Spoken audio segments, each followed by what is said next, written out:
Namasté. On va voir maintenant la position qui s'appelle Sashtangasana. Donc Sashtanga pour 8 parties différentes de votre corps qui sont engagées dans cette posture.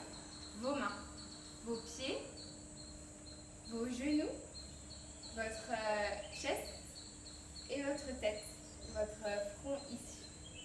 Donc on va engager 2 bandhas ici. Donc c'est le bandha qui s'appelle Jalandhara Bandha avec votre menton qui va venir dans le creux ici, dans la calvitie ici. Donc comme cela. En mettant votre front au sol. Et Uddiyana Bandha qui est le bandha ici de l'abdomen. Donc ici vous pouvez essayer en expirant l'air que vous avez dans vous. Et après votre inspiration, vous rentrez votre abdomen à l'intérieur.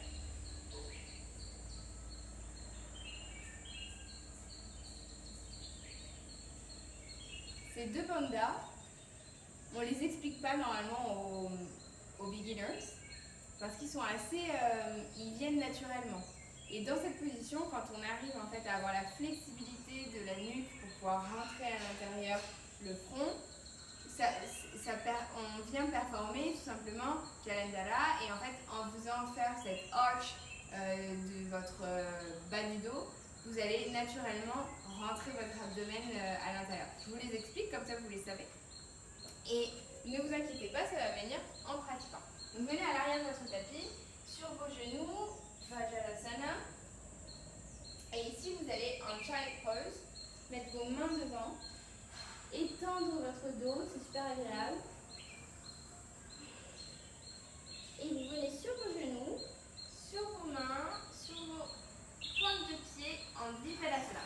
Donc ici, on repousse le sol avec ses pointes de pied, ses orteils. Inspire. Expire, repousse le sol avec les mains. Et mets ton poids vers l'arrière. Après ton expiration ici, place tes genoux, retiens ta respiration, place tes genoux, ta poitrine et ton menton ou ton front au sol. Inspire, roule en avant pour venir en Bhujangasana. Ici dans cette position qu'on peut reprendre une fois et refaire ensemble, l'idée, si on décortique un peu plus la position, c'est de venir amener les genoux le plus près possible des chevilles à l'arrière, donc en engageant une flexion des chevilles.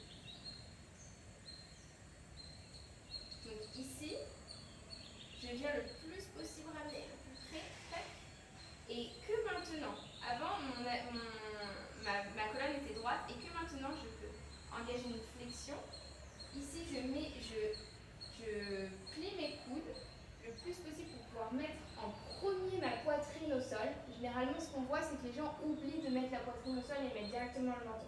Donc, place bien la poitrine d'abord. Et ensuite, soit le menton ici, ou soit, si tu as la flexibilité, rentre à l'intérieur et mets le front pour pouvoir faire ce bandha.